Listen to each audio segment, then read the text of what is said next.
Bonjour à tous. Alors aujourd'hui, en effet, pour cette dernière séance de travail avec les étudiants du Master 2 PCP de l'Université Paul Valéry, nous avons le plaisir de nous réunir autour du dernier livre d'Augustin Ménard, euh, les promesses de l'impossible. Je le remercie vivement, ainsi que Yannick Breton et toute l'équipe des éditions du Champ Social, d'avoir rendu possible cette rencontre. Et je remercie bien sûr aussi Marc Lévy et Claude Sibony pour leur contribution. Je remercie également tous les collègues et cliniciens et psychanalystes présents de l'ACR, du Collège clinique de Montpellier. Augustin Ménard est psychiatre, psychanalyste. Il enseigne au Collège clinique de Montpellier aux côtés de Marc Lévy. Il est membre de l'ECF et de l'Association mondiale de psychanalyse. Ses ouvrages Voyage au pays des psychoses ou encore Le symptôme entre amour et invention tiennent lieu de référence pour les étudiants de psycho d'orientation psychanalytique. Dans son dernier livre, comme dans les précédents d'ailleurs, Augustin Ménard se distancie des discours qui figent. Il rend aux symptômes et à l'impossible, sa dimension intrinsèquement, structurellement liée à l'humain. L'impossible constitue vraiment ce qui constitue le point de départ et d'horizon dans le livre qui nous rassemble là, aujourd'hui. Et c'est en se laissant guider d'abord par son désir de s'inscrire dans la transmission et en puisant dans ce que lui a enseigné sa propre cure et le travail avec ses analysants que Augustin Ménard déplace dans cet ouvrage le regard du lecteur vers l'horizon. L'impossible est en effet au cœur de l'expérience analytique. Le réel s'y manifeste comme point de butée, comme faisant trou dans le champ de l'imaginaire et du symbolique. Et puis l'une des découvertes de la psychanalyse d'ailleurs, c'est d'abord celle de l'impossible.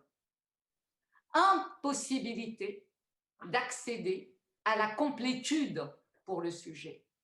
L'incomplétude est au cœur du sujet, car une part de lui demeure inconnue, insaisissable, impossible à représenter, d'où sa division. Et c'est ce qui le rend fondamentalement inintégrable, inassimilable dans une identité close sur elle-même. Mais l'impossible, c'est également ce qui est à la base du rapport à l'autre. Il est inhérent à la condition d'être parlant et au fait que le langage ne peut pas tout dire. Il ne peut rien dire de l'origine, de la mort, du sexuel. La question qui se pose alors, c'est comment donc faire face à cet impossible? Eh bien, face à cette butée, il reste à chacun à inventer une solution singulière. L'auteur nous montre d'une certaine façon que l'impossible, qui n'est ni une incapacité, ni une impuissance, peut ouvrir la voie qui mène à l'inventivité. Mais il y a une condition à cela. À condition d'y consentir à cet impossible. L'impossible est ainsi envisagé comme une promesse, ce qui n'est pas sans renvoyer à ce renversement qu'opère l'expérience ou plutôt l'acte psychanalytique. Acte qui fait que plus rien ne sera comme avant. Acte qui permet donc au sujet de sortir différent et d'établir un autre rapport à soi, au monde et aux objets du monde. Le livre d'Augustin Ménard est riche d'enseignements.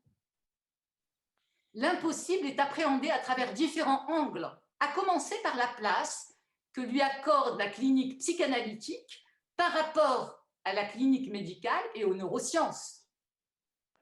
Les concepts comme le transfert, la vérité, le savoir ou le symptôme sont remis à l'étude dans cet ouvrage, ils sont remis au questionnement à partir de ce qui fait énigme ou point de butée via l'effet clinique. Cette approche permet vraiment de ne pas se figer ou de relativiser ce qui différencie, par exemple, les grandes structures cliniques, psychose, névrose, perversion. Cette approche met l'accent plutôt sur les nuages borroméens, selon le dernier enseignement de Lacan, c'est-à-dire la manière dont chacun, en fonction de sa particularité subjective, tente de faire face au réel et au trou dans le savoir pour dire le sexuel, l'appartenance, le destin. Alors, Augustin Ménard nous en dira sûrement un peu plus à partir des questions tout à l'heure. Et donc, à propos du déroulement de cette séance, Yannick Breton l'a dit tout à l'heure, rappelons-le, dans un premier temps, donc, Augustin Ménard va nous dire quelques mots sur ce qui a guidé sa démarche pour la réalisation de son ouvrage. Place sera laissée aux questions. Marc Lévy interviendra ensuite sous forme de conversation à partir des questions. Puis, nous poursuivrons l'échange et la discussion avec Claude Sibony. Claude Sibony est psychologue clinicien, psychanalyste. Il a été chargé de cours pendant plusieurs années à l'Université de Montpellier 3. Et Marc Lévy est psychiatre, psychanalyste, membre de l'ECF et de l'Association mondiale de psychanalyse. Il est connu pour la pertinence de ses écrits et de ses enseignements dans le cadre du Collège clinique de Montpellier qu'il dirige depuis plusieurs années. Voilà donc en ce qui concerne le programme et je propose de passer immédiatement la parole à Augustin Ménard. À vous la parole, Augustin. Merci Raja pour cette belle introduction qui centre effectivement le livre sur l'essentiel de ce que j'ai voulu exposer. Je ne ferai pas un exposé sur mon livre puisque j'ai écrit un livre pour ça. Je voudrais dire simplement que ce livre, c'est celui que j'aurais aimé avoir quand j'ai commencé à m'intéresser aux écrits de Lacan. C'est dire qu'il est le fruit d'un désir de transmission. Et le désir de transmission, c'est le désir de l'enseignant, qui est très proche du désir de l'analyste, en ce sens qu'il ne vise pas en premier à apporter un savoir, mais à faire, en s'intéressant bien entendu à ce savoir, mais à prendre comme préalable de susciter un désir de travail, de susciter un désir de savoir, ce qui n'est pas spontané. Et c'est par ce désir-là que l'enseignant peut permettre au savoir déjà déposé dans l'université et ailleurs d'être accepté, consenti par celui qui a été éveillé à ce désir. Voilà, ce livre est le fruit de ma propre expérience analytique avec le docteur Pierre Martin et puis surtout après avec Jacques Lacan lui-même, avec qui j'ai travaillé quelques années. Il est le fruit de l'expérience clinique du psychiatre et du psychanalyste qui s'étage déjà depuis un certain nombre d'années, et puis bien sûr de mes lectures de Freud, de Lacan ou de Jacques-Alain Miller. J'ai mis au centre de ce livre le réel, car l'impossible, c'est le réel pour Lacan, notion qu'il a prise au philosophe des sciences qui était Poiré. C'est donc une clinique analytique lacanienne, ce n'est pas toute clinique analytique, c'est une clinique lacanienne qui est une clinique du réel. Et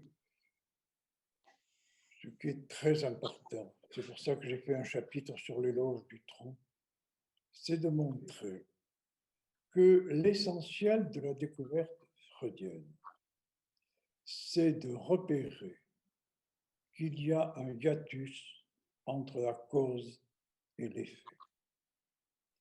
Et c'est cette simple constatation que le premier lapsus venu démontre. Je ne parle pas des autres traitements que des symptômes ou des rêves. Cette simple constatation ruine définitivement toute théorie de la connaissance de Platon à Hegel. Pourquoi? Parce qu'on change de logique. Il ne s'agit plus de la logique de l'universel qui suppose le tout et qui suppose que ce qui est valable pour les uns est valable pour les autres, même si on partage ce tout en particularité, mais au contraire d'une logique du pas tout, c'est-à-dire de ce qui échappe et qui échappera toujours à la totalité, soit le réel. Et donc, à partir du moment où cette constatation est faite, il n'est plus possible d'accepter ce qui pourtant est une idée courante à notre époque du tout possible. Toutes les maladies doivent être guéries. Il faut bien quand même démontrer que ce n'est pas si facile que ça malgré les progrès fulgurants de la vaccination. Que tout est possible et que tout peut s'expliquer jusqu'à écrire qu'on doit arriver à vaincre toutes les maladies et même qu'il y aura la mort de la mort. Voilà. Donc, centrer la clinique sur l'impossible, c'est contrer la logique de l'universel pour se centrer sur le singulier de chacun. Ceci est vrai dans toute la clinique analytique et plus spécialement lorsqu'il s'agit de l'impossible identification sexuelle qui fait actuellement l'objet de beaucoup d'études et de beaucoup d'articles dans les journaux, puisque LGBT et puis tout le reste ne décernent pas pour autant une identité qui est toujours singulière. Je m'en arrête là car ce que je souhaite, c'est répondre aux questions et apporter les éléments qui me paraissent importants à partir des questions qui me seront posées. Merci Augustin pour cet exposé qui aura sûrement mobilisé l'intérêt de tous et des étudiants. Je propose d'ailleurs d'accueillir immédiatement leurs questions. Qui veut commencer? Bonjour, moi je veux bien commencer. Bien. Écoutez, j'ai une question à propos des métiers impossibles cités par Freud, psychanalyser, éduquer, gouverner, et plus particulièrement éduquer, enseigner. Où situez-vous l'impossible et la distinguer de l'impuissance dans l'acte éducatif? Oui. Il faut sévèrement distinguer l'impuissance de l'impossible. L'impuissance, c'est du registre de l'imaginaire, alors que l'impossible est du registre du réel. Et justement, la psychanalyse permet de faire la distinction entre les deux. Un certain nombre de nos difficultés proviennent certes de notre impuissance, et l'impuissance peut toujours être réduite par un travail analytique. Par contre, l'impossible, c'est lorsque l'on bute sur un réel qui échappe à l'imaginaire, mais qui échappe aussi au symbolique, c'est-à-dire ce dont on ne peut rien dire. C'est pour ça que gouverner, éduquer et psychanalyser ont tous les trois en commun ce point de butée qui est intrinsèque au rapport humain, à savoir qu'il y a un moment où tout traitement par l'imaginaire, tout traitement par les mots échoue. Et là, et c'est là justement qu'opère le désir de l'enseignant, le désir de l'éducateur, le désir du gouvernant ou le désir du psychanalyste.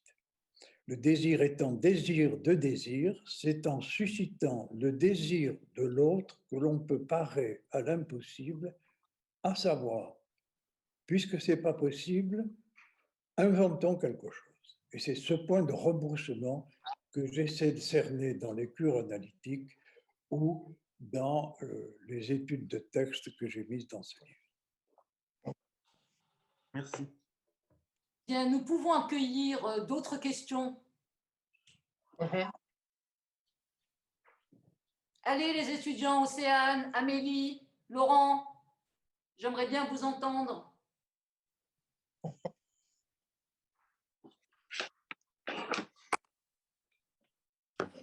Oui, bonjour, vous m'entendez bien? Oui.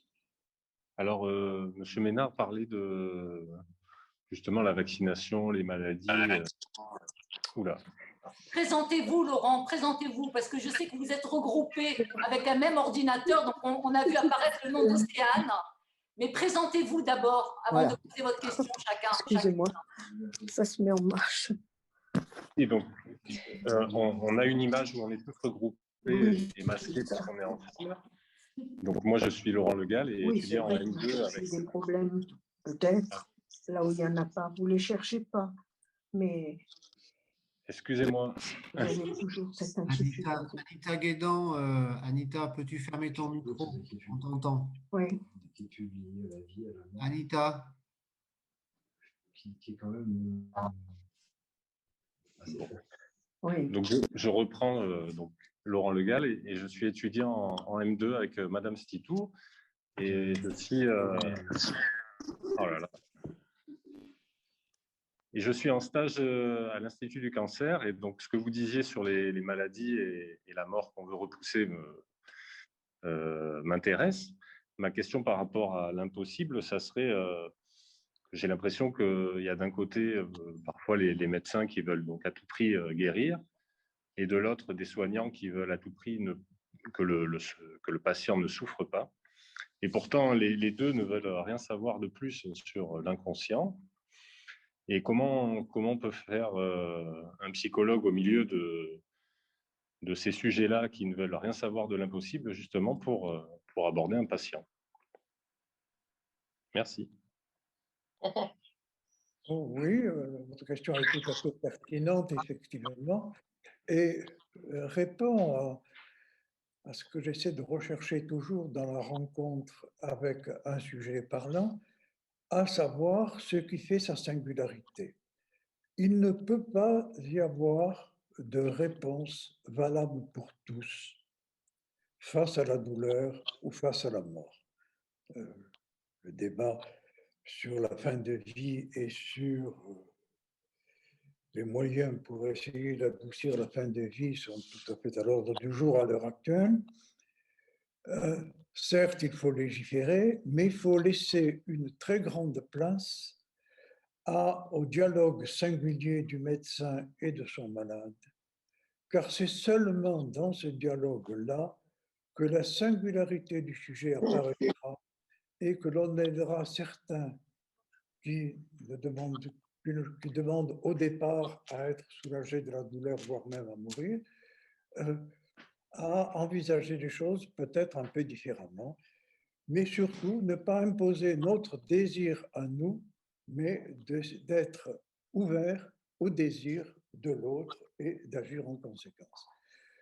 C'est l'occasion de dire justement la différence qu'il y a entre une certaine conception actuelle de la science, qui vire malheureusement beaucoup trop à la technique, et qui part d'un postulat du tout possible.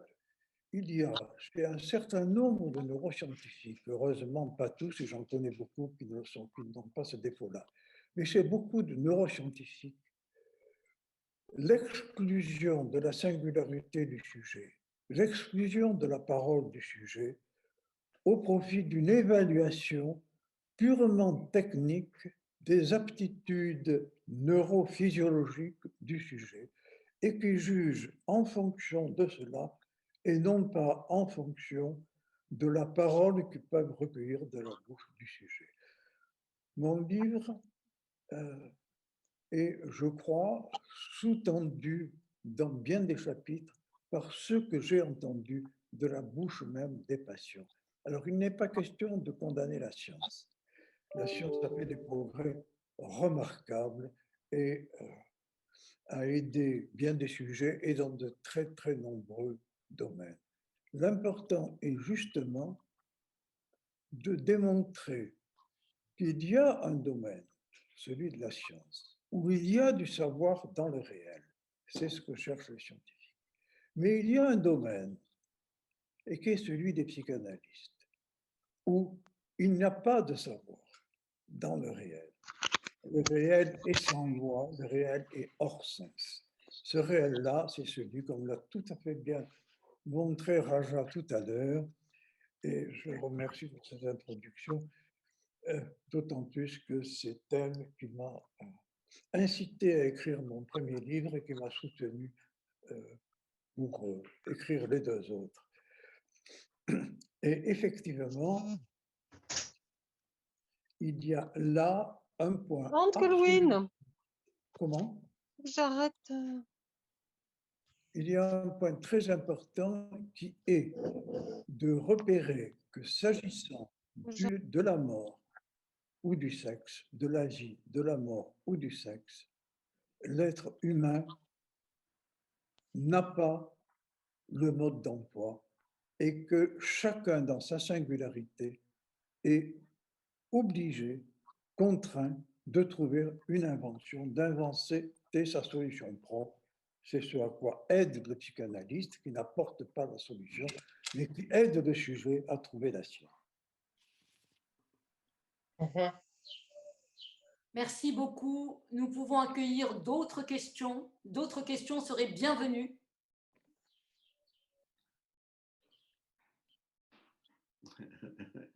Marc Lévy, vous pouvez aussi réagir. Oui, je veux bien participer à la discussion générale et répondre déjà au premier intervenant sur la question des métiers impossibles, de l'impuissance et de l'impossible.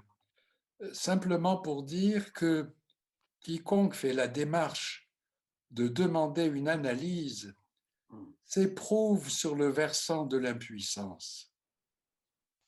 Il se considère, il se ressent comme impuissant à résoudre les difficultés qu'il rencontre. Le chemin, le parcours analytique transformera cette impuissance en un impossible radical.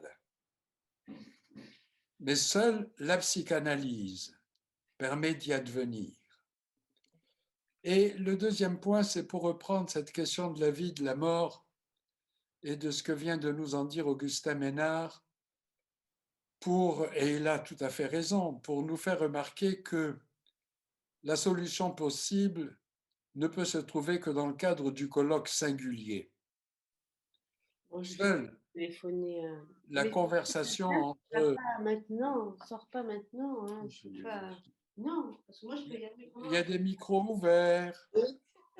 Merci de bien vouloir fermer vos micros, s'il vous plaît. Seule une parole qui circule entre le patient, éventuellement le personnage en fin de vie, et son médecin peut permettre un dénouement heureux de la difficile question. Mais, justement, tout ce qui se légifère aujourd'hui à propos de l'euthanasie, car c'est très à la mode, me semble être induit par la nécessité, justement, de couper court au colloque singulier. C'est de la parole dont on ne veut plus. Alors il reste le piston de la seringue et encore la technique.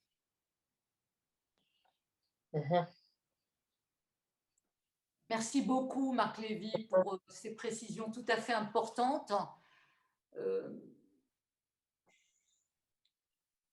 Qui veut intervenir? Moi, j'aurais une deuxième question, si c'est possible. Oui, présentez-vous. Oui, donc je suis doctorant avec Madame Rajastitou. Je travaille, dans mon thème de recherche, c'est les métiers impossibles, et notamment éduquer et enseigner. Et j'aurais une question. Dans votre livre, vous parlez de la clinique discontinuiste. Et je ne sais pas si vous l'opposez, mais en tout cas, vous la distinguez de la clinique continuiste. Et je me suis demandé comment concilier ces deux cliniques sans tomber, disons, dans le en même temps. Oui, effectivement, ça paraît paradoxal de mettre en premier l'éloge du trou, de dire que ce qui est premier, c'est la couture. Toute la clinique de Lacan est centrée sur cette coupure première. On le trouve déjà dès le texte de 1938 sur les complexes familiaux, où Lacan démontre que le complexe du sevrage est lié au fait que le sevrage n'est pas lié au tarissement de la glande, mais à une interruption qui répond à des impératifs culturels et donc sous-tendus par le langage. Et jusqu'à la fin de sa vie, et jusqu'à ses derniers textes, il mettra en évidence ce trou fondamental qui est justement là où les mots et les images défaillent. Alors, parler de clinique continuiste a l'air de dire qu'on aurait trouvé une solution pour boucher ce trou. Eh bien non, absolument pas. La clinique borroméenne, c'est la solution qu'a trouvée Lacan pour répondre à la difficulté qu'il y a au fait que chaque sujet est isolé, séparé des autres.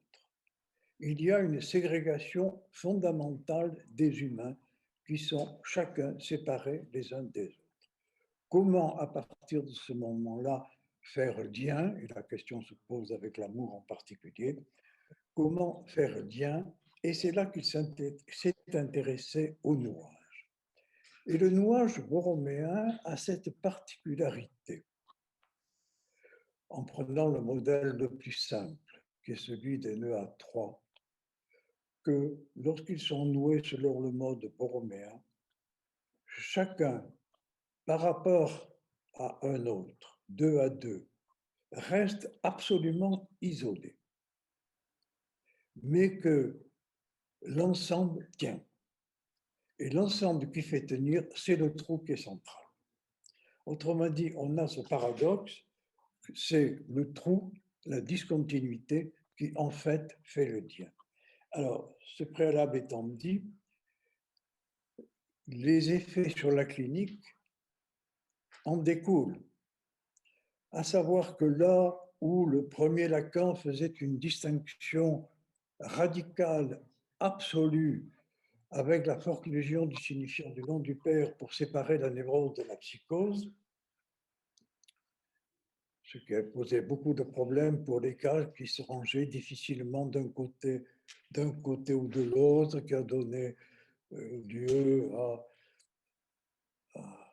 cette chimère qui est que sont les états limites.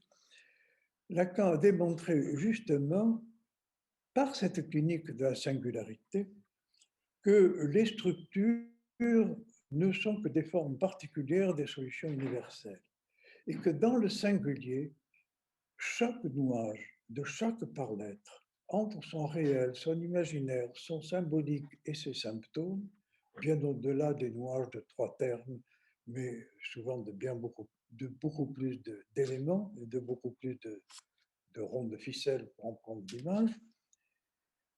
Chacun trouve une solution singulière qui permet de se soutenir dans l'existence tout en maintenant le trou. Et le nuage borroméen a justement cette particulier, c'est qu'il y a une consistance, les éléments entre eux tiennent. Et si l'on en coupe l'un quelconque, tout se défait. Et la preuve en est que ce qui noue, c'est ce nœud qui est partout et nulle part d'ailleurs. Lorsqu'on fait un nuage à 3, un nœud borroméen à 3, on visualise le trou au milieu, là où les 3 se réunissent, ce qui est cerné au centre. Mais dès qu'on passe à 4, ce trou-là disparaît. Il est partout et nulle part.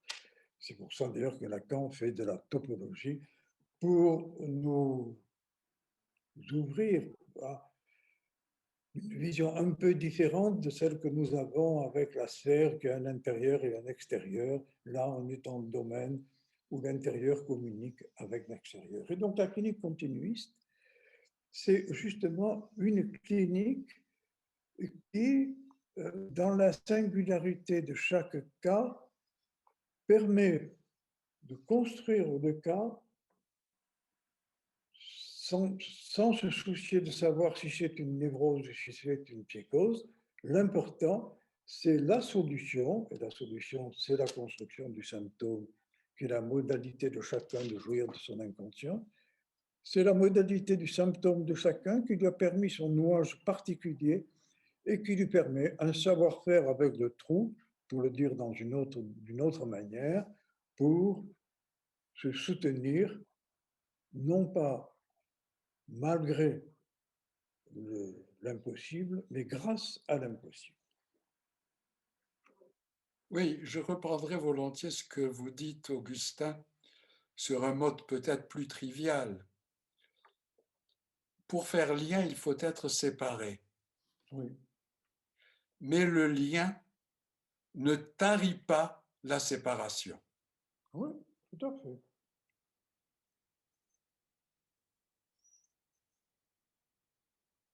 Merci beaucoup, Marc Lévy et Augustin. Je continue, je vais me faire le porte-parole des étudiants parce qu'ils n'interviennent pas tous. Cette question de l'impossible se pose vraiment pour eux avec acuité dans leur lieu de stage. Alors, vous l'avez abordé, Marc, Augustin aussi, mais pouvez-vous nous en dire un peu plus sur ce rapport à l'impossible dans les institutions consacrées aux soins psychiques et somatiques, compte tenu de l'actualité des cadres conceptuels qui entourent la bien nommée santé mentale et la santé tout court. Et comment le clinicien orienté par la psychanalyse peut présentifier la reconnaissance de l'impossible, faire en sorte qu'il ne soit pas désavoué, cet impossible. Ouais, j'y répondrai, peut-être que Marc me répond d'abord. Je voulais simplement dire, cher Raja, imaginez les institutions psychiatriques d'il y a 50 ou 60 ans, même un peu plus. Rien n'était à la disposition de ce qu'on appelle aujourd'hui les soignants. Quelques bains, quelques onguents, la naïodine placentafile, et voilà ce dont on disposait. Par contre, ce dont il était fait largement usage, c'était de la parole. Oui. Et de la reconnaissance de l'autre, quelle que fût sa pathologie, comme un autre radical, toujours et éminemment respectable. Aujourd'hui, nous sommes confrontés à une véritable subversion de cette situation. La durée moyenne des séjours, les prescriptions, les DSM qui se succèdent sont autant de fins de non-recevoir à la souffrance psychique des humains. Donc, là où, autrefois, c'est de l'impossible que nous accueillons les patients, aujourd'hui, c'est l'envers. C'est vous allez voir ce que vous allez voir. C'est ce que disait Augustin tout à l'heure.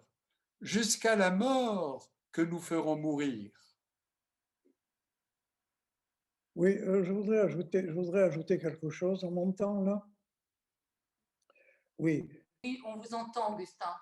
Voilà, je crois que le péché originel de bien des neuroscientifiques, c'est de s'imaginer que le langage est sécrété par le cerveau comme le foie sécrète la bile.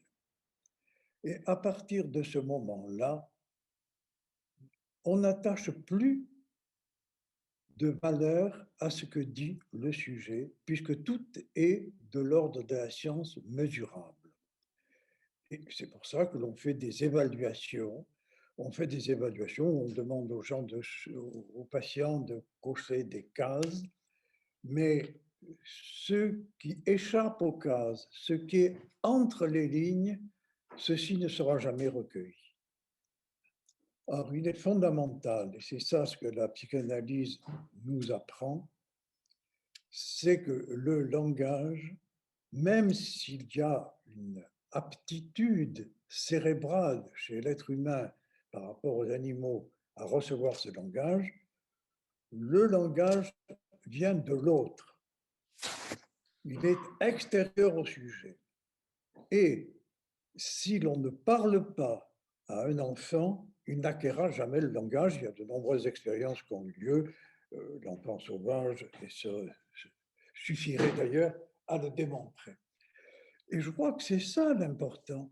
C'est que dans nos protocoles, récemment, Anne Bourgain m'a transmis le texte du cri d'un psychiatre qui se désole de voir ce qu'est devenu la psychiatrie, où l'on n'écoute plus le sujet, où on se contente de l'évaluer et de prescrire des médicaments en fonction de données purement objectivables.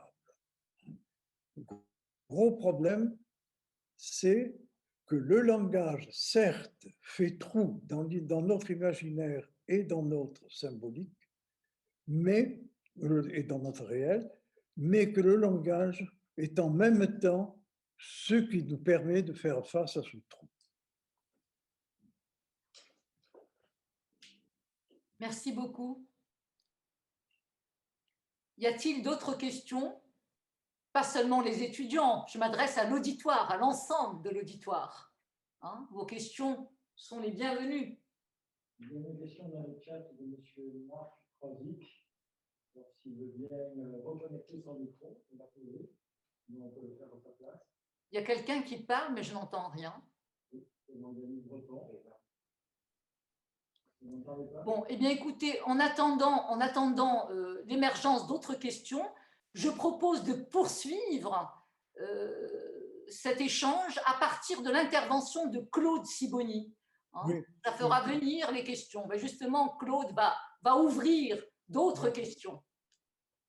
À toi la parole, Claude. Oui, vous m'entendez? Oui. Oui, très bien. Écoutez, moi, j'ai préparé un petit texte. Ça peut prendre 5 minutes si vous acceptez. Tout à fait. Je vous remercie. Tout d'abord, permettez-moi de vous dire le plaisir, voire la satisfaction que j'ai eue à lire ce livre. Pourquoi? Parce que dans le dernier Lacan, et dans les efforts de transmission qu'il y a de ce savoir, de ces élaborations, ne me parvenaient que des données en ordre dispersé qu'il était difficile d'articuler. Se rapprochant de l'impossible, pas à pas, mot à mot, des particules élémentaires viennent s'inscrire dans cet espace entre réel et symbolique, entre jouissance et signifiant, repoussant la question de l'articulation du lien, mais butant toujours sur « il n'y a pas de rapport ».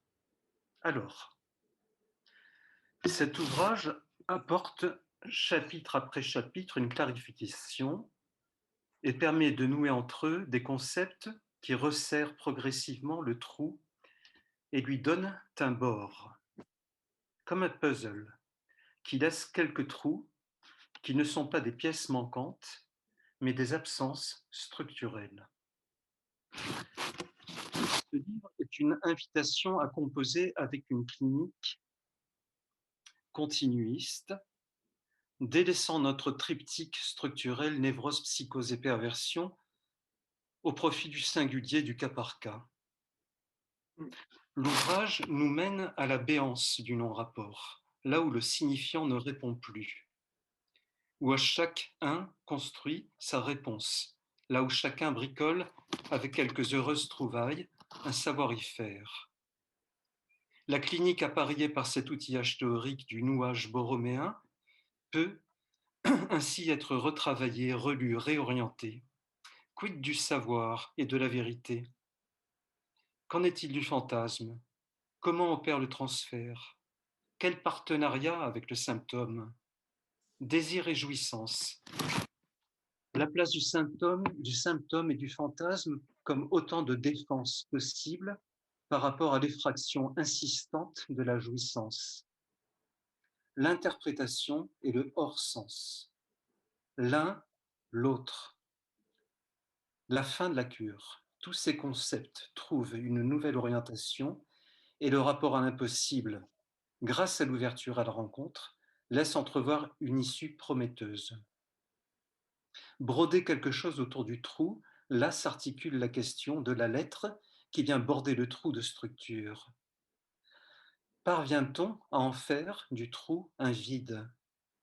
Ou poursuit-on la lutte illusoire de le boucher, de le contourner, voire de le dénier? J'ai ramassé quelques questions, il y en a beaucoup d'autres, mais j'ai essayé d'articuler quelques questions pour cette rencontre avec nos futurs collègues étudiants et d'autres. La première question, mais elle a déjà été abordée, donc je vais aller assez rapidement, c'est l'articulation entre une clinique structuraliste et une clinique continuiste.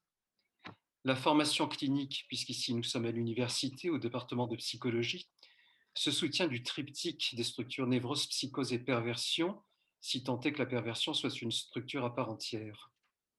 La clinique borroméenne, qui conclut l'œuvre de Lacan, après être passée par le spéculaire, du stade du miroir, le symbolique, la logique, les nœuds, cette clinique borroméenne, elle aussi s'articule sur un triptyque réel, symbolique et imaginaire, lié par une agrafe qui peut être borroméenne ou non. Que devient ce levier clinique qui nous a été tant utile dans le souci de poser un diagnostic de structure? Qu'est-ce que ça devient dans la clinique borroméenne? Est-ce que ça a une importance? Est-ce que c'est un outil qu'il faut dépasser, s'en servir pour mieux s'en passer? Peut-être. Est-ce que ça disparaît au profit d'une clinique du cas par cas? Les structures désignant le rapport à l'autre disparaissent-elles dans la clinique? Donc une première question autour du devenir de ces notions structurelles dans la clinique continuiste. Je donne l'ensemble de mes questions, puis on verra au niveau du débat.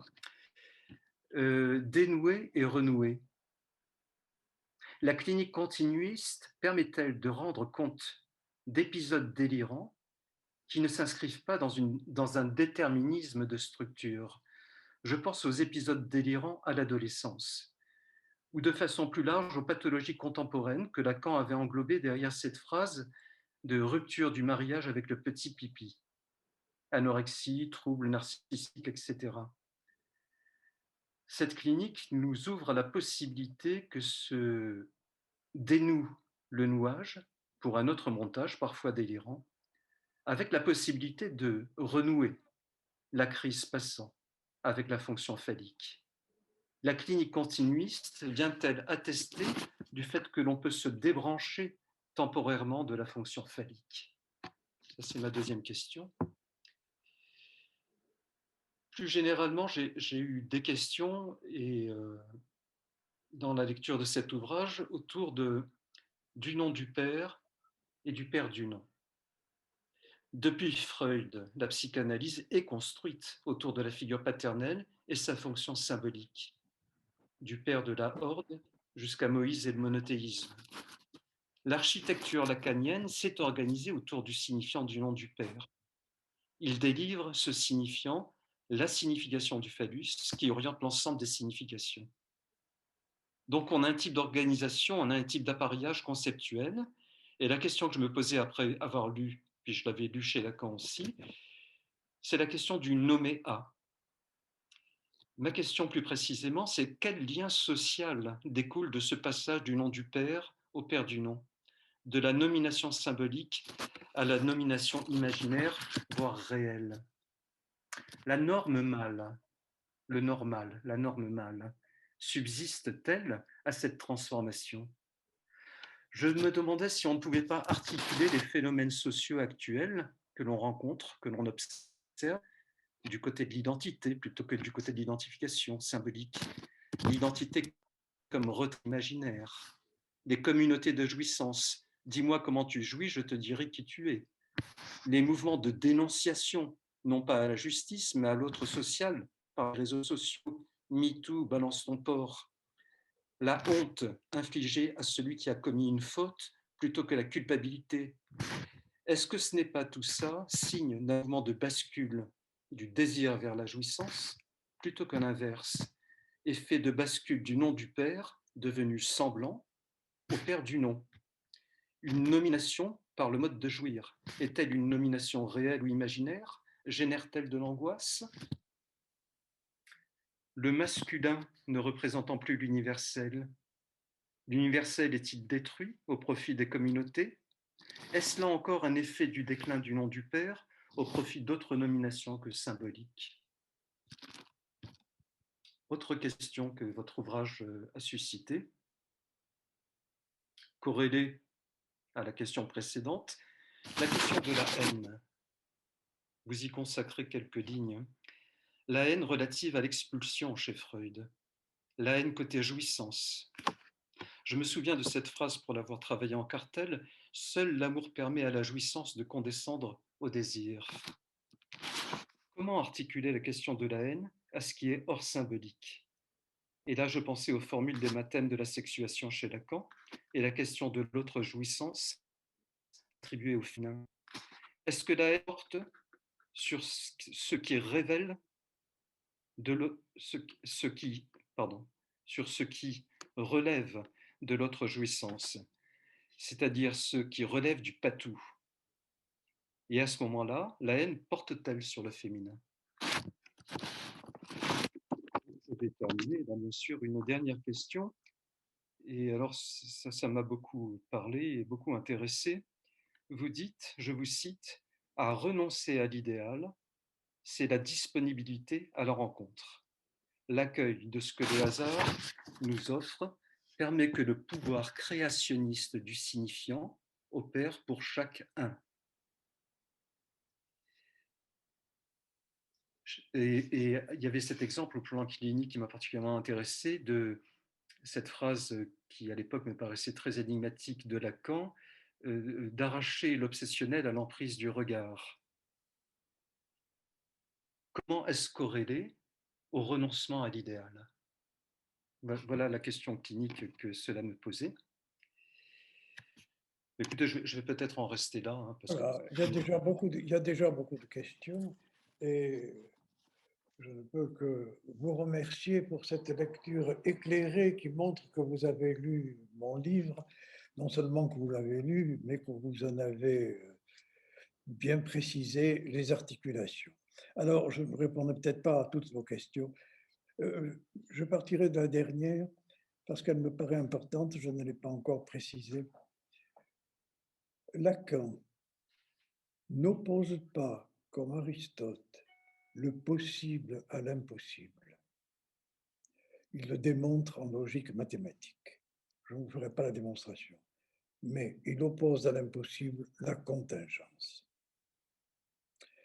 Et c'est justement dans une clinique du réel où l'on accepte qu'il y ait du patou, c'est-à-dire qu'il y ait un endroit, l'exemple le meilleur, c'est celui du cauchemar.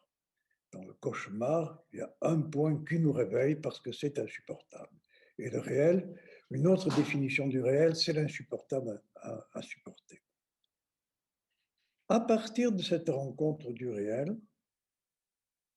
si l'on consent au fait qu'il y a un impossible, qu'il y a quelque chose où nous ne pourrons jamais mettre ni des mots ni des images, à partir de ce moment-là, eh bien, l'événement le plus contingent, le plus hasardeux, peut nous servir à bâtir quelque chose. C'est la réponse à votre dernière question. C'est très, très important de revisiter la logique aristotélicienne qui sous-tend toute la logique occidentale jusqu'à la découverte freudienne. C'est le contingent qui s'oppose à l'impossible.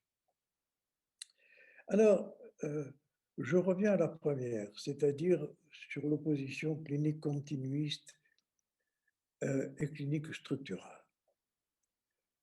La clinique structurale, avec ses distinctions névrose, psychose, perversion, garde sa pertinence comme orientation dans notre pratique quotidienne, comme premier abord des cas cliniques. Il est quand même important de savoir au départ si c'est plutôt du côté d'une forclusion ou pas d'une forclusion que les choses se situent, à condition de ne pas s'enfermer là-dedans. Au fond, les structures relèvent du particulier dans une logique du universel. Et ça a son intérêt. C'est quand même important de distinguer un obsessionnel d'une hystérique. Bon. Ou un hystérique d'une obsessionnelle, hein, puisque c'est transgenre. Mais quand on a dit ça, quand on a dit de quelqu'un c'est un obsessionnel, bon, il y en a quand même quelques milliards dans le monde d'obsessionnels, hein, donc ça n'avance pas à grand-chose.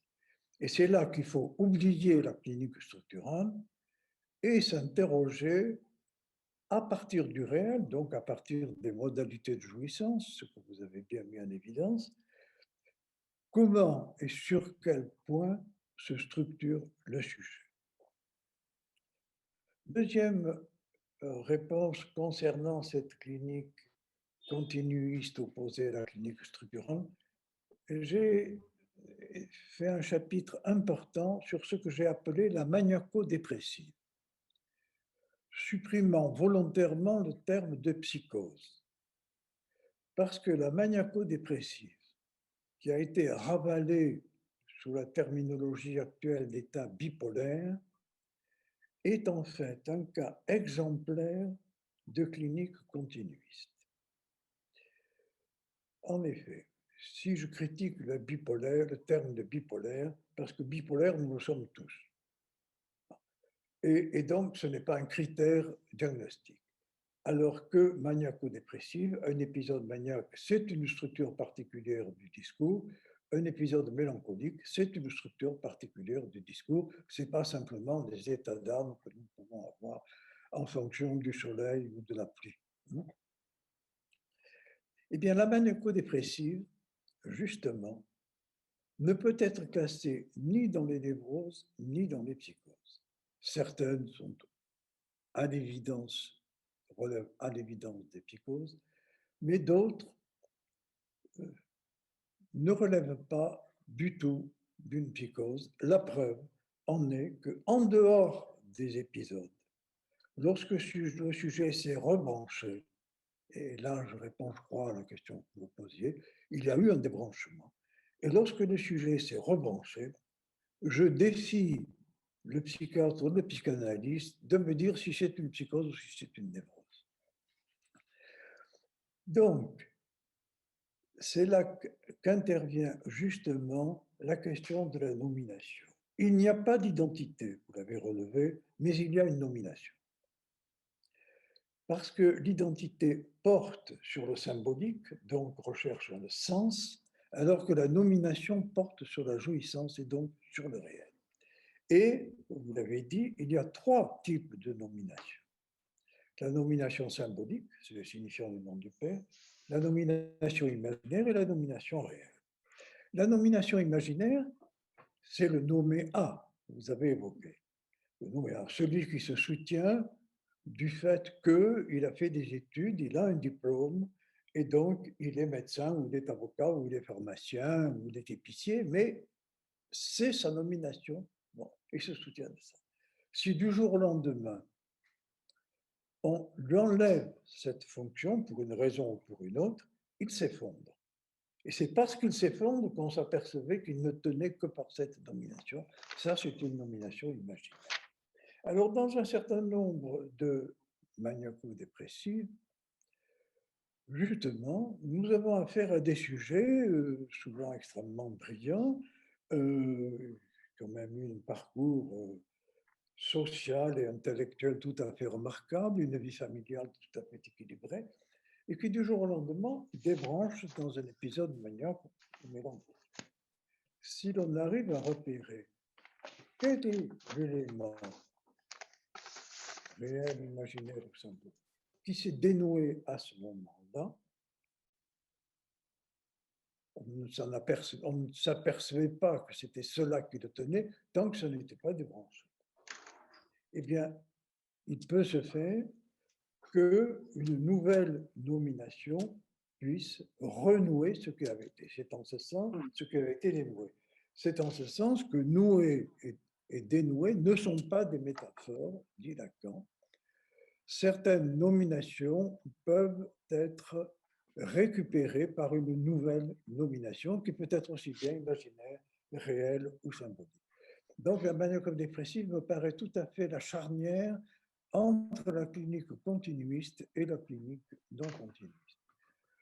Je crois déjà avoir répondu à un certain nombre de questions. Dites-moi s'il y a des points sur lesquels vous voulez que j'insiste, parce qu'il y avait beaucoup de questions. Dites-moi sur autre chose. Peut-être la dernière question portait sur les effets de cette bascule. C'était sur la haine. Ah oui, la question de la haine. Les effets sociaux, les effets... Et la question de la haine, vous faites tout bien de le repérer. Il faut certainement se repérer au dernier livre d'Anaël Leibovitz, mais la haine, justement, se développe d'autant plus que l'on méconnaît le réel. La haine est indissociable de l'amour. Mais, vous avez évoqué, seul l'amour permet à la jouissance de condescendre au désir. Il n'empêche que l'amour est toujours doublé de cette dimension de la haine. Et méconnaître la haine sous l'amour, c'est méconnaître le trou de structure, aussi bien dans l'amour imaginaire que dans l'amour symbolique. Il y a un réel de l'amour. Il y a un réel de l'amour, mais ce réel de l'amour comporte aussi un réel de la haine. Et donc, si Lacan parle d'un amour plus digne, c'est justement d'un amour qui reconnaît qu'un amour ne peut jamais être tout. Sinon, on retombe dans le narcissisme, et nous savons bien que le narcissisme est sous-tendu par l'agressivité, puisqu'il conduit au suicide ou au meurtre de l'autre. Donc, je pense que la haine, c'est une manifestation du réel qui est en nous, au plus profond de nous, hein, et qui est certainement ce que nous avons le plus de difficultés à reconnaître. Nous le reconnaissons plus facilement chez l'autre que chez nous. Et j'aimerais que mon ami Marc m'en dise un peu plus là-dessus. Oui, je reprends ce que vous venez de dire, Augustin et Claude, à propos des structures. Il ne faut pas jeter les structures au panier. Elles sont très importantes, car si elles ne rendent pas service au sujet, elles sont tout à fait nécessaires aux praticiens. On n'accueille pas un patient psychotique comme on accueille un névrosé. Donc, il est important, sur le plan de la structure, d'abord de s'y repérer. Mais une fois qu'on a repéré, c'est fini. L'usage de la structure est achevé. On n'en a plus besoin. La maniaco-dépressive, dont Augustin vient de parler, est à cet égard absolument exemplaire. Il y a des maniaco-dépressifs qui, lorsqu'ils ne sont pas en crise, vous paraissent absolument comme des névrosés. Un autre exemple, ce que nous appelons désormais la psychose ordinaire. Il faut avoir une oreille particulièrement aiguisée, être soucieux des menus détails, des phénomènes élémentaires extrêmement discrets pour les repérer. Sans quoi, on peut parfaitement considérer le sujet qui ne souffre pas d'être anhistorique, qui n'est pas perdu dans le temps et dans l'histoire, qui dispose d'une dialectique suffisante, qui n'a pas d'inertie, qui s'implique dans son propos, on peut parfaitement le repérer comme névrosé. Donc, la mobilisation continuiste est absolument essentielle pour laisser place à l'émergence de la singularité. Car la structure enferme, la clinique continuiste ouvre. L'autre point, c'est celui de la haine. Je dirais volontiers qu'elle est première et qu'elle naît, la haine, elle naît au miroir. C'est là que commence la haine de soi. Alors bien entendu, la nomination, le narcissisme, les pouvoirs extraordinaires du signifiant viennent à notre secours et nous pouvons parfaitement la transformer en amour. Mais lorsqu'elle se dissocie, elle devient solide, elle se cristallise et alors elle est meurtrière. Cela étant, je voudrais revenir avec Augustin sur un point qui est tout à fait important et il s'agit du point de rebroussement. Pour qu'il y ait rebroussement, il faut qu'il y ait rencontre d'un point qui est fait buter. On ne peut s'en retourner qu'après avoir rencontré un mur. Ce mur, je lui donnerai volontiers le titre qu'a donné Jacques-Alain Miller à un de ses ouvrages. Ce titre, c'est L'os de la cure. Quand on a rencontré l'os, on rebrousse chemin. Mais dans ce rebroussement, l'agencement des rapports entre le signifiant et la jouissance en est profondément modifié. C'est donc qu'on ne sort pas d'une analyse comme on y est entré. Et j'aimerais appeler Augustin sur cette question. Cette modification imputable au rebroussement, parce que le rebroussement modifie les rapports de la jouissance à la pulsion, ne comporte-t-elle pas un amoindrissement du signifiant au profit du cessat de la pulsion? Oui, je suis tout à fait d'accord avec votre formulation. Ouais, mais elle est vachement. Oui. Ouais, non, ouais, je peux pas là. Merci. D'abord, sur la première partie, sur la première partie de votre exposé, effectivement, on peut le dire, comme l'a fait Claude Sibony, que la structure, on peut s'en passer à condition de s'en servir. Pour la question de la haine, je suis entièrement d'accord avec vous. D'ailleurs, Lacan le formule en reprenant les présocratiques, la discorde précède l'harmonie. Donc la haine est première. Alors, sur le dernier point qui est celui du point du rebroussement, c'est-à-dire du point où le sujet fait une nouvelle alliance entre le signifiant et la pulsion, c'est le moment où le sujet, au fond, arrive à nommer ce qui, de sa jouissance, est irréductible et avec laquelle il a affaire et à bâtir son existence autour de cette modalité singulière de jouissance. Et là, je rejoins la question de Claude Sibony, qui était la question de la nomination opposée à l'identification. Là, le père qui nomme, c'est celui qui désigne la jouissance. Oui. Et la modalité de jouissance. Et cette nomination, c'est cette nomination qui fait symptôme. C'est en ce sens que le signifiant du nom du père est un symptôme, comme les autres. Mais il y a d'autres nominations.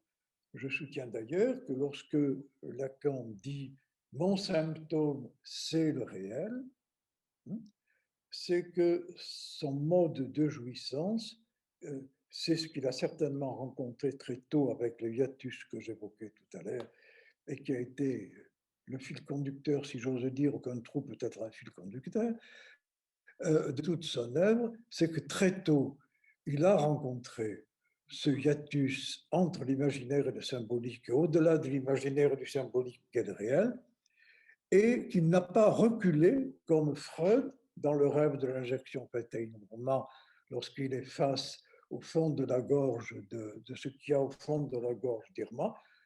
Lacan n'a pas reculé, c'est ce qui lui a permis de traverser ou de dépasser plutôt, car ça ne se traverse pas, de dépasser l'angoisse pour faire du réel un symptôme sans les effets de l'angoisse.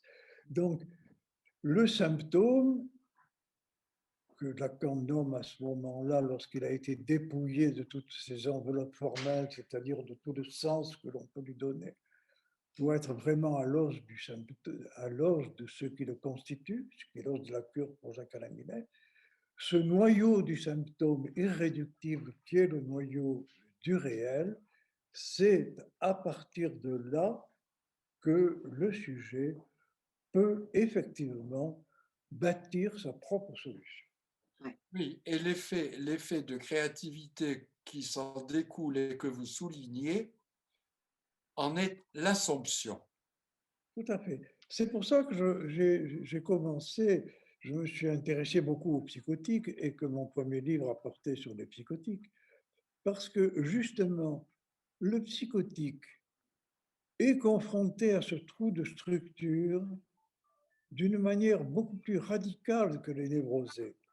C'est-à-dire qu'il a moins de moyens de défense au départ. Et donc, moins il a de moyens, plus il est obligé, contraint d'inventer quelque chose. Le névrosé peut souvent se contenter de solutions bâtardes qui ont été construites pour lui par l'édipe, par la société ou par son entourage, etc., sans aller plus loin. Parce que justement, sauf s'il est confronté dans la vie, dans la contingence de la vie à quelque chose de dramatique, il peut souvent se contenter de demi-mesures. Alors que le psychotique, lui, est face au trou et il est obligé, pour s'en sortir, de trouver une solution. Et oui, mais tout le monde n'a pas la chance d'être psychotique. Et voilà, n'est pas psychotique qui veut.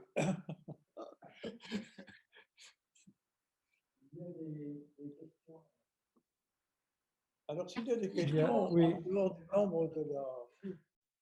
Il y a des questions dans le chat. Peut-être que M. Marc Kravzik peut reconnecter son micro et la poser, sinon on peut la lire à sa place. Oui. Oui, bonjour. Bonjour. Bonjour. J'aurais voulu savoir si est-ce qu'on peut dire qu'il y aurait un fil entre le réel, c'est l'impossible, et ce qu'ont amené les philosophes.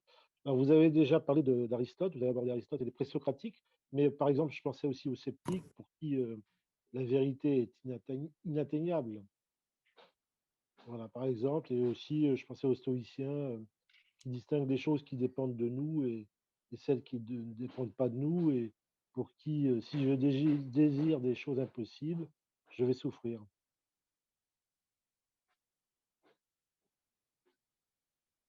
Voilà. Est-ce que vous pouvez préciser votre question là? Je voulais savoir si on peut trouver un fil entre ce qu'amène Lacan avec le réel, c'est l'impossible, donc la question de l'impossible. Si on peut le trouver déjà chez les philosophes. Oui, chez les philosophes, voilà. Oui, certainement. Est-ce que vous avez traité de ça? lorsque Lacan se réfère à Aristote, il rend hommage à Aristote d'avoir repéré que tout n'est pas tout. Autrement dit, que le tas des tout n'est jamais un tout.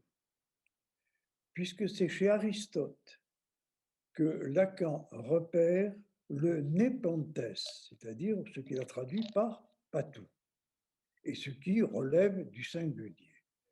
Simplement, Aristote le repère et dit, il y a du singulier, mais moi je m'intéresse au particulier et à la logique de l'universel. Donc il l'a parfaitement repéré, l'Aristote l'a parfaitement repéré, mais a pris le parti pris de développer une partie de la logique et d'en laisser une autre de côté. Et je pense que bien des philosophes ont repéré ce point d'impossible. Je pense à Spinoza en particulier, avec sa théorie du désir. Oui, merci Yannick Breton de lire des questions qui... Voilà. Peut-être qu'il y a des... Il y a Gérard Malassagne, s'il nous entend et s'il peut connecter son micro pour poser sa question. Oui, est-ce qu'on m'entend? Oui, très bien. En écoutant Augustin Bénard et Marc Lévy qui a parlé sur l'institution, lors d'une conférence donnée à Nîmes en 1996 à l'Institut d'Alzon, Jacques-Alain Miller écrivait le matin « Petit A plus grand que grand I », soulignant que ça traduisait la prévalence de l'objet sur l'idéal, et il évoquait la pluie d'objets comme symptôme de notre société, traduisant la montée au zénith de la civilisation de la jouissance comme telle.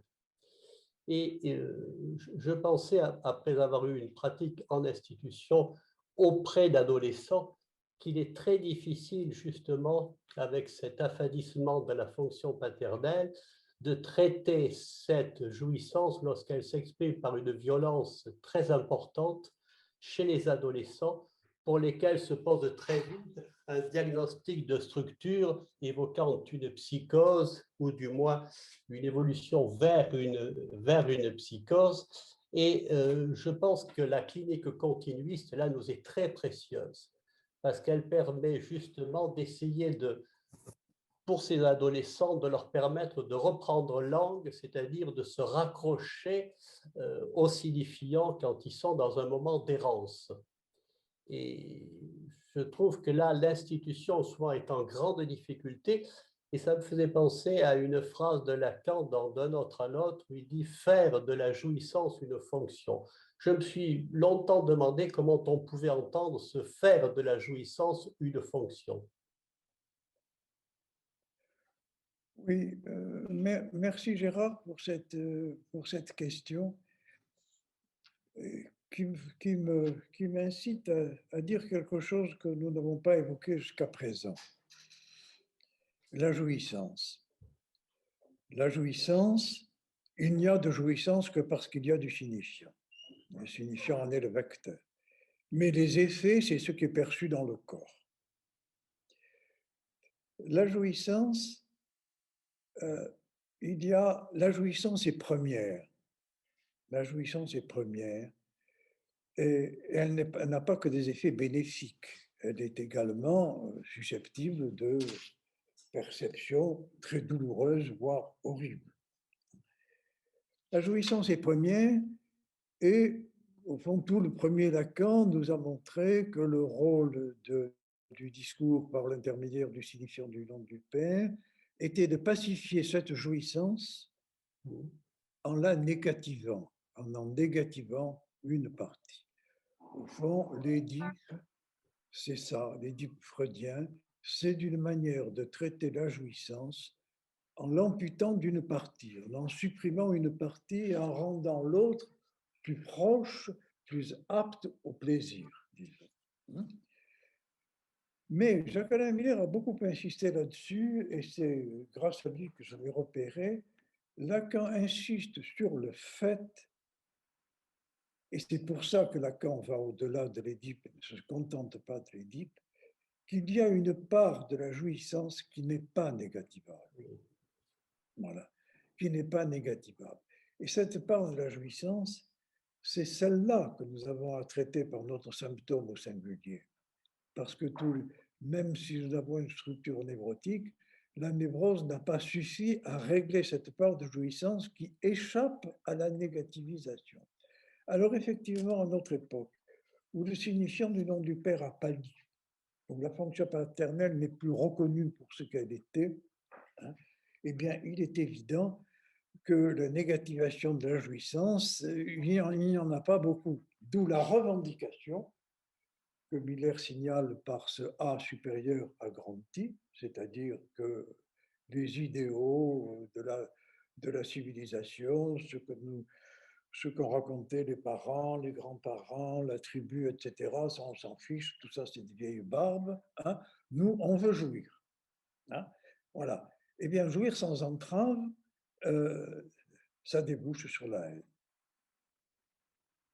Merci beaucoup. Oui, je voudrais prendre la parole, si c'est possible, Raja. Oui, oui, bien sûr.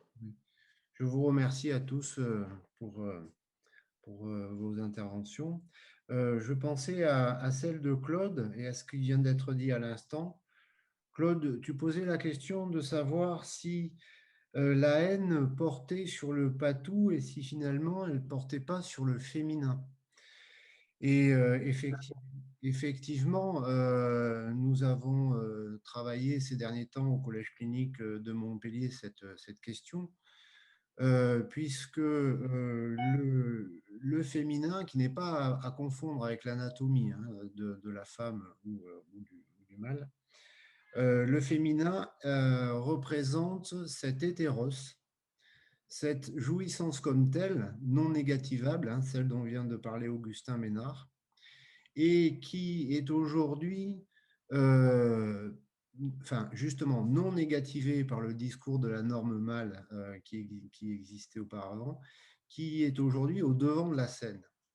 Et on voit bien comment les adolescents, et je sais, Claude, que tu en vois beaucoup, hein, je crois, enfin moi, j'en reçois beaucoup, sont aux prises avec cet hétéros, déboussolés parce qu'ils n'ont plus la boussole du nom du Père de la norme mâle que nous avions nous, et les voilà au un par un à devoir trouver une solution avec cet hétéros, c'est-à-dire cette jouissance comme telle, dite jouissance féminine. Et de là, nous voyons donc fleurir ces solutions imaginaires, comme par exemple la question du genre, où chacun va trouver un genre qui lui convient. C'est une façon finalement adolescente de faire bande. Comme nous faisions bande auparavant en étant punk ou autre chose, aujourd'hui, les adolescents font groupe et se retrouvent dans les genres en étant fluides, trans, etc. etc. Et on voit bien comment triomphe aussi cette ségrégation hein, d'une bande à une autre.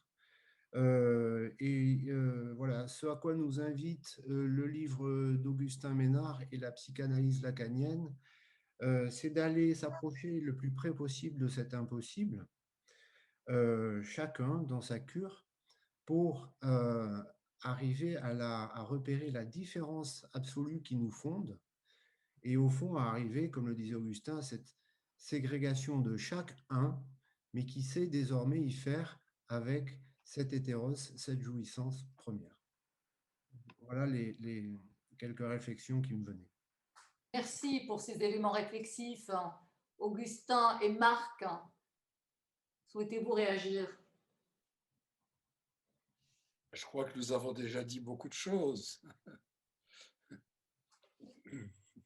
Oui, je voudrais dire quelque chose concernant la différence, puisque effectivement, l'intervention de Marc Gabay met l'accent sur la différence, sur l'hétéros, c'est-à-dire sur la radicale étrangeté de l'autre, qui n'est autre que la radicale étrangeté qui est à l'intérieur de nous-mêmes, hein, et que de brèves occasions, comme l'inquiétante étrangeté, nous permettent de saisir. Cet hétéros, cet étranger, il est en nous. Cette différence, Ce n'est pas la différence entre moi et l'autre, c'est la différence qui est à l'intérieur de moi. C'est une autre manière de parler du trou de structure, hein. C'est-à-dire du fait que le par-l'être est un royaume divisé, centré sur ce trou. Et donc, c'est simplement à contrer la logique de l'universel que l'on peut accepter cette différence, non seulement d'avec l'autre, mais d'avec soi-même. Et ça, Oui. je pense que c'est là ce qui est fondamental. Oui, Raja, je voudrais ajouter à ce que vient de dire, je voudrais prolonger ce que vient de dire Augustin, parce que c'est tout à fait essentiel, et ça me permet de répondre à la question qui a été posée tout à l'heure concernant l'impossible des philosophes. L'impossible des philosophes me paraît s'inscrire sur un versant conceptuel. L'impossible des analysants, des analystes, est la rencontre dans le vécu, dans le corps, de cette altérité radicale qui nous fonde. C'est pas le même impossible. Oui, je suis tout à fait d'accord avec Marc sur cette distinction. Il y a une véritable rupture épistémologique, hein, pour approcher l'impossible et donc approcher l'inconscient. Hein. L'inconscient des philosophes n'est pas l'inconscient des analystes. Hein. Et c'est tout à fait bienvenu ce que vous dites là, Marc. Ça permet justement de bien situer les choses. Il ne s'agit pas du même rapport à l'inconscient. Je voudrais ajouter quelque chose. Il y a une différence fondamentale entre le discours du philosophe et le discours de l'analyste. Le discours du philosophe ne se soutient que de la cohérence de son discours. Le discours de l'analyste a un autre critère, c'est celui du ressenti dans le corps.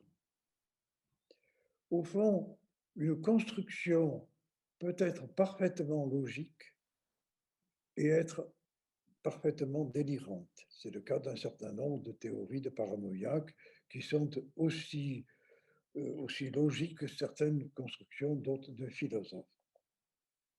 En revanche, en psychanalyse, nous avons un correctif qui est tout à fait précis. Lorsque un point important concernant le rapport de la jouissance et du signifiant se manifeste, il y a un éprouvé corporel. Il y a une sensation dans ce qui est dit, par exemple, dans une interprétation. L'analyste reprend un point précis et l'analysant ressent quelque chose dans son corps dont il ne peut rien dire, mais où il dit « c'est ça ». Et un certain nombre d'interprétations conclusives de psychanalyse dont témoignent ceux qui se sont soumis à la procédure de la passe. J'évoque là en particulier Hélène Guilbeault, qui s'est excusée de ne pas pouvoir assister à nos débats d'aujourd'hui, mais qui viendra à Montpellier prochainement, l'a parfaitement repéré et l'a eu dans son témoignage de la passe. Ce n'est pas simplement une construction qui est cohérente, une belle construction de l'esprit qui nous satisfait, qui nous dit, ben voilà, c'est l'histoire de ma vie, c'est logique, c'est comme ça que ça s'est passé. Non. Il y a un moment où quelque chose vous prend au trip. Et là, il y a une certitude. Alors que le symbolique ou l'imaginaire ne peuvent générer que le doute, là, il y a une certitude. C'est ça l'intérêt de la psychanalyse. Et c'est là où nous avons un correctif. Parce que lorsque nous sommes à côté de la plaque, eh bien, ça ne fonctionne pas. Et quand on touche au but, là, il y a une épreuve. Le corps a une importance majeure en psychanalyse. C'est en cela, Augustin, que nous pouvons dire que cela fait événement de corps. Événement de corps. Deux autres questions dans le chat. L'une de Madame Marie-Claude Perzan-Forestier. si vous voulez bien connecter votre micro. Oui, bonjour. Oui, ma question porte sur le chapitre des suppléances que j'ai lu il y a quelque temps. Et bon, ce redoublement du rond m'a paru très éclairant parce que je ne l'avais jamais attrapé comme ça. Ce que vous avez dit tout à l'heure sur le noméa, bon, pour l'imaginaire, ça, je le saisis à peu près, mais par contre, la nomination par le réel, le troisième exemple que vous donnez qui concerne Lacan, et puis la nomination par le réel tout simplement, si vous pouviez amener des éléments supplémentaires, ben voilà, ça m'aiderait bien. Merci beaucoup. Oui, la nomination par le réel, c'est effectivement ce qui paraît le plus difficile. Pour moi, c'est plus que les exemples cliniques qui ont pu être donnés dans la littérature, c'est le parcours même de Lacan et son enseignement qui est son analyse, c'est intrinsèquement lié sur sa propre analyse et le progrès de son analyse. C'est-à-dire que le point, ce qui fait toujours référence, c'est le rapport au réel. Mais alors, ce qui m'a étonné justement, c'est que tout un chacun, hein, du moins quant à ma propre expérience et à celle de pas mal de mes patients, lorsqu'on rencontre le réel, c'est l'angoisse. On rencontre le réel par l'angoisse. Or, justement, l'angoisse, c'est un répulsif. Lorsqu'on rencontre le réel par l'angoisse, la tendance est à s'en écarter, à ne rien en vouloir savoir. Or, la démarche de Freud, comme celle de Lacan, ça a été de dire c'est là qu'est l'important et de dépasser l'angoisse pour repérer quel est le point de jouissance qui est là et de construire son symptôme là-dessus. Je reconnais que c'est très difficile, que la nomination par le réel, c'est ce qui est le plus difficile. Ce qui est le plus difficile à penser. Mais ça a des effets, Augustin. Oui. Ne peut-on pas considérer qu'il y a eu nomination par le réel lorsqu'après sa cure, le sujet compte avec l'impossible? Oui. Lorsque l'impossible lui demeure présent, lorsqu'il n'en fait pas l'économie, lorsqu'il ne le met pas de côté, lorsqu'il renonce à le subvertir. Oui, j'accepte votre formulation, effectivement. C'est consentir à l'impossible. Oui, voilà. C'est tout à fait ça. J'aimerais, si vous le voulez bien, Marc et Augustin, revenir, puisque ça a été évoqué, cette question de la civilisation. J'aimerais que vous nous disiez quelques mots, Marc et Augustin, sur la civilisation que nous traversons. Hein. L'impossible concerne bien sûr chaque sujet singulier, infiniment singulier dans son rapport au réel, mais il constitue aussi la part rebelle de la civilisation, et c'est même ce qui fait le malaise chronique de la civilisation. Qu'en est-il aujourd'hui, hein, qu'en est-il aujourd'hui de la place qui est réservée à l'impossible dans l'actualité de notre civilisation? Oui, moi j'ai envie de répondre sur le fait que ce qui est à l'évidence, c'est que l'ordre centré sur le père s'est effondré. Pas totalement, enfin, il s'est largement affaibli. Bon. Et là, cela impose de trouver de nouvelles solutions. Et c'est pour ça que je pense que le fond, l'important de ce que les psychanalystes ont à apporter, c'est justement de contrer la logique de l'universel. Parce que face à l'effondrement du père, qu'est-ce qu'on trouve comme solution? On trouve des solutions qui sont des solutions de particularité. c'est-à-dire un groupe identifié par son mode de jouissance, ou par sa religion, ou par son origine ethnique. Et quand on parle de groupe, c'est qu'on fait un ensemble qui tienne par la similitude des éléments entre eux et qui exclut, c'est par là que c'est la ségrégation, et qui sont obligatoirement ségrégatifs. L'ennemi, c'est celui qui n'en fait pas partie. Et donc, c'est générateur de haine. Et je pense que malheureusement, dans notre civilisation, certainement induit par la logique de la science, parce que la logique de la science s'appuie sur la logique de l'universel, et c'est sa raison d'être. Il n'y a de science que d'objectivable. Bon, à partir du moment où on rentre dans le subjectif, on n'est plus dans la science. Et donc, incité par cette logique de l'universel, je pense que la solution au déclin de la fonction paternelle est malheureusement une solution qui relève de la logique de l'universel, c'est-à-dire du tous pareil. Tous pareil, on le voit d'ailleurs dans le fait que, autrefois, celui qui était le chef de l'État avait une certaine valeur d'exception, il n'était pas atteint. Maintenant, on dit, mais même si le chef de l'État, il est un comme les autres. Parce qu'il est normal. Et voilà, parce qu'il est normal. Voilà. Et donc, en définitive, alors qu'on croit vouloir me rendre tous les gens égaux, obligatoirement, si on les veut tous pareils, cela exclut ceux qui ne sont pas pareils. Et c'est générateur de haine, d'exclusion et de racisme. La logique de l'universel est une logique raciste et ségrégative. Voilà. Et je pense que c'est ça ce que doit apporter la psychanalyse. Elle doit apporter le fait que la richesse de l'être parlant, c'est son langage qui permet à chacun sa singularité.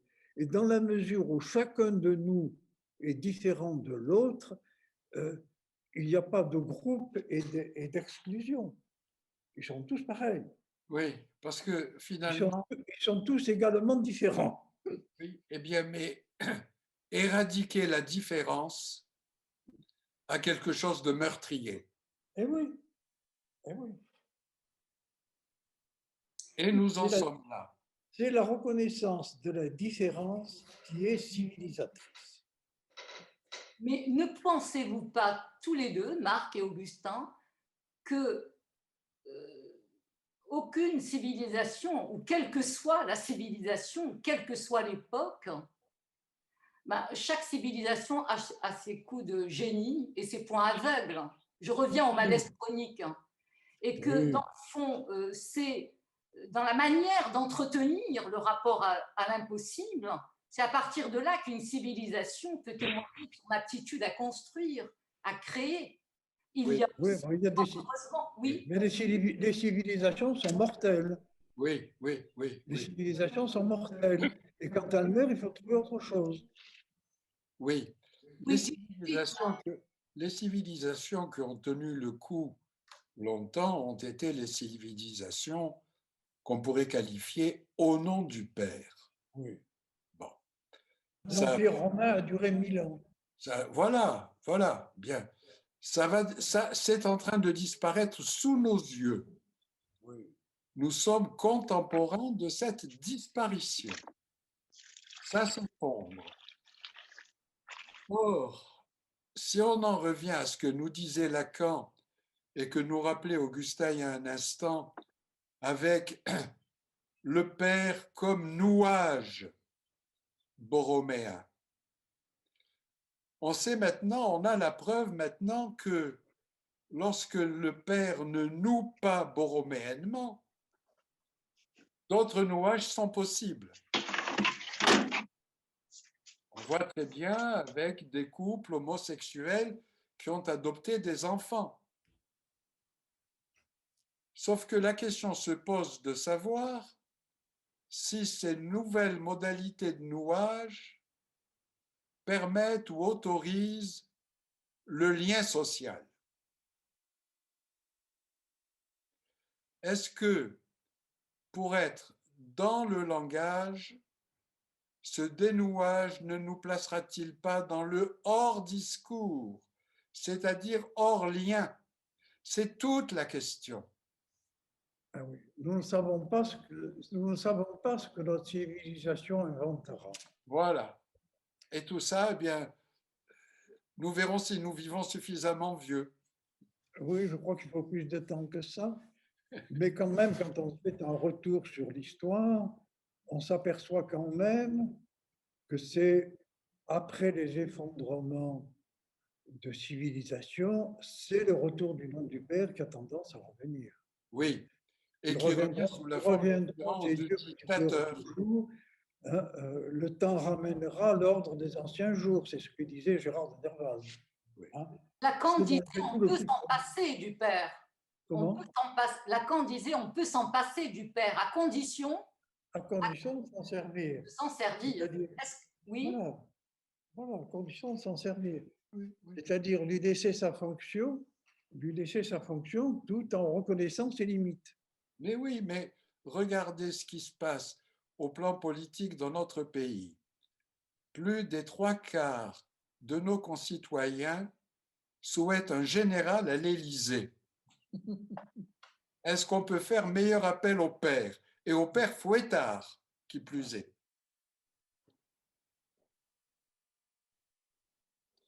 La plupart des révolutions se terminent par une dictature. Toujours. Il y a M. Cabello-Walter qui a été patient. Il y a une question dans le chat, si vous voulez bien la poser. Oui, alors c'est une question peut-être un peu moins fondamentale que celle qui vient d'être posée. J'ai trouvé que vous faisiez peu de références dans le livre à la théorie des 4 discours de Lacan. Alors, je voudrais savoir si vous considérez que cette théorie n'est plus vraiment efficiente pour la clinique. Ah, pas du tout. Pas du tout. Je pense que la théorie, que la formulation des 4 discours est une formulation géniale, à bien des égards, d'ailleurs. Hein, à bien des égards. Je pense même que la structure même du livre est sous-tendue par cette structure des discours. J'ai évoqué beaucoup de sujets, effectivement, je n'ai pas approfondi la question des 4 discours, mais déjà vous en donnez une première idée, c'est que les 4 discours ont déjà un premier avantage chez Lacan, c'est qu'ils permettent d'articuler la jouissance, c'est-à-dire ce qui est représenté par l'objet A, à la logique du signifiant. Dans Subversion du sujet, Lacan dit « l'injouissance est interdite à qui parle comme tel ». Ce qui est tout à fait vrai, puisque le discours ne peut jamais atteindre le réel. C'est pour ça que j'ai fait un chapitre sur la vérité qui, à l'opposé de l'exactitude, ne peut jamais atteindre le réel, que le savoir ne peut jamais atteindre le réel. Bon. Et donc, si on en reste à cette formule lapidaire, il y aurait un hiatus fondamental entre le discours et la jouissance. Or, justement, la formulation des 4 discours montre que lorsqu'un signifiant va rechercher le savoir dans un autre signifiant, il ne les trouve pas. Et c'est pour ça que l'effet produit, l'effet, c'est la barre du sujet, c'est-à-dire un sujet qui est entre les signifiants, mais que le savoir ne rattrapera jamais. Bon. Mais il y ajoute autre chose, il dit, c'est vrai, le signifiant n'arrive pas à représenter le sujet, mais il produit un reste. Et ce reste, c'est l'objet. Et là, il devient aristotélicien. Et il dit, Aristote a défini le sujet comme hypokoiménon, c'est-à-dire comme sous-posé, posé dessous, hein, et donc sans substance, mais par contre, il a reconnu un autre versant du sujet qui est l'ousia. Et l'ousia, c'est la substance. Hein. Et justement, S. Barré c'est le sujet sans substance, et l'ousia, c'est la part du sujet jouissant.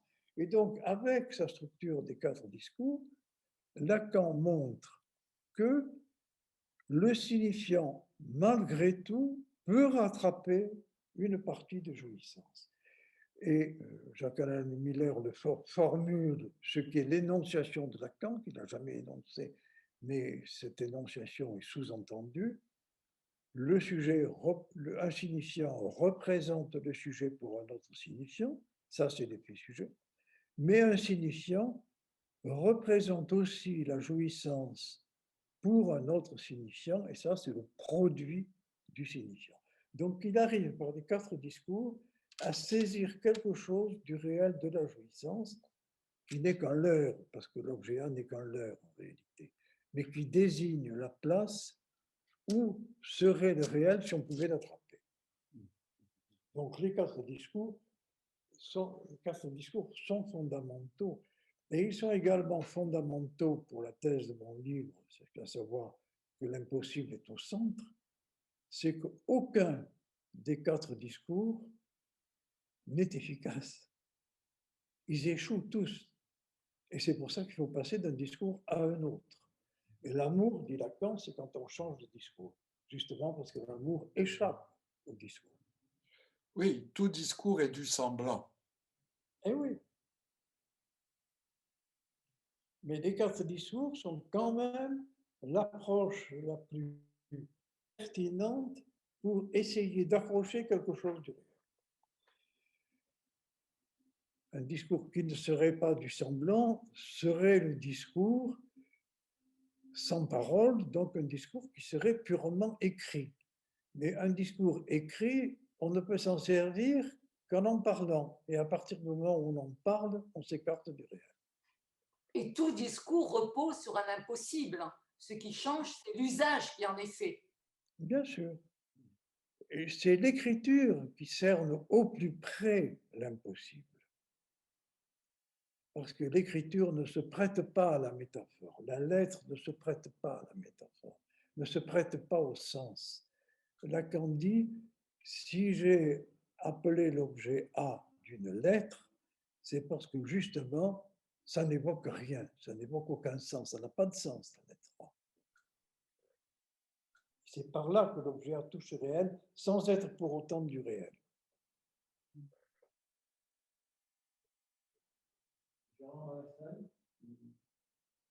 Oui, mais en même temps, Augustin, il l'appelle petit a parce que la jouissance est première.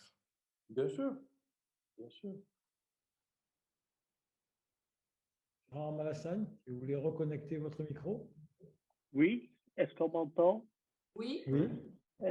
Face à la singularité du sujet, notre société propose plutôt la norme nous face à la norme non. Est-ce que vous seriez d'accord, Marc Lévy, pour dire que vous vous posiez la question sur le lien social? Est-ce que ce n'est pas cette norme nous qui actuellement fait lien social? On entend comme ça des sujets dire à mon âge on fait tout ça ou tous les, et ça fait identification alternative, identification imaginaire et alternative. Et on voit des sujets comme ça qui, je dirais, peuvent avoir plusieurs identifications successives. Et est-ce que c'est pas ça qui fait lien social?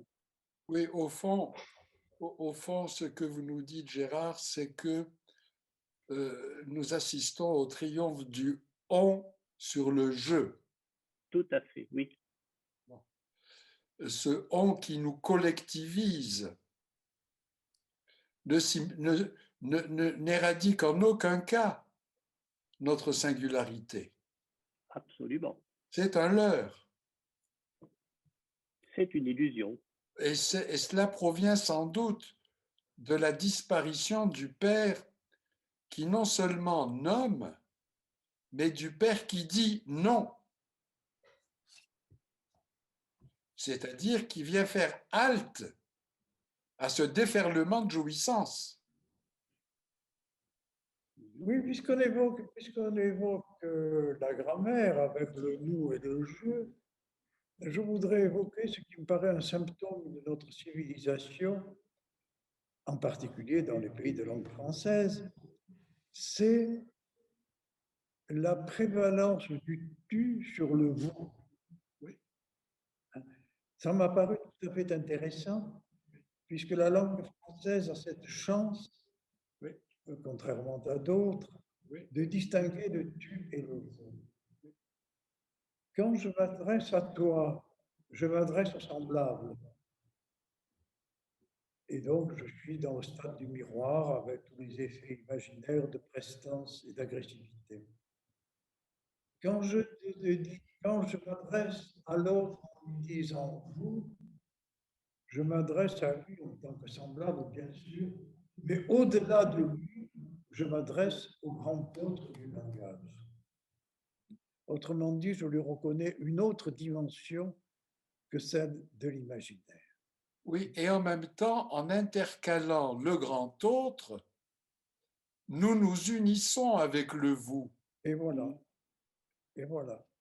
Alors que le passage, d'ailleurs, c'est tout à fait caractéristique. Un certain nombre de psychotiques n'acceptent pas qu'on leur dise vous. Ils vous tutoient et ils exigent qu'on les tutoie. Parce qu'ils ne peuvent pas, ils n'acceptent pas la possibilité de sortir du miroir.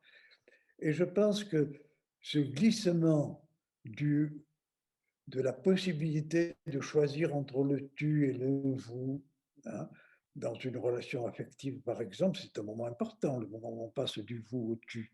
Hein. Maintenant, tout le monde se tutoie d'emblée. Donc, c'est difficile de repérer ce moment où quelque chose change dans le rapport à l'autre. Il y a une nuance là qui échappe et qui fait partie de cette logique du tous pareil. Hein, je tutoie tout le monde, y compris le pape ou le président de la République. Hein. Après, ce gars Manu, qui interpelle Macron en l'appelant Manu, qu'est-ce que tu nous dis, etc. Hein. Il y a quelque chose qui se rabat sur l'imaginaire dans la relation à l'autre, et donc sur l'agressivité.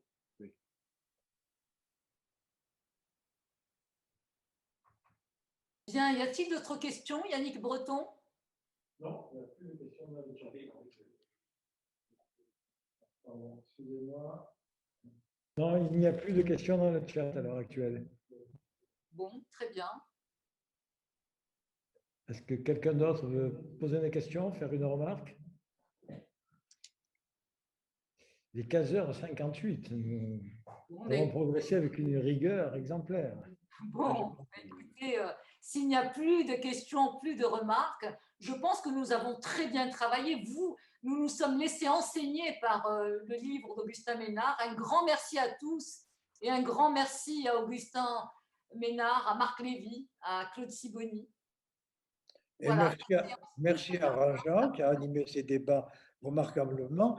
Mais merci à tous ceux qui ont eu la gentillesse d'intervenir, en particulier Marc Lévy et Claude Sibony, qui avaient été préposés à ça, et à tous les autres qui n'étaient pas proposés, mais qui ont quand même accepté de poser des questions tout à fait pertinentes. Merci à tous. Merci. Merci. Au revoir. Merci, au revoir. Au revoir. À la prochaine rencontre. Au revoir.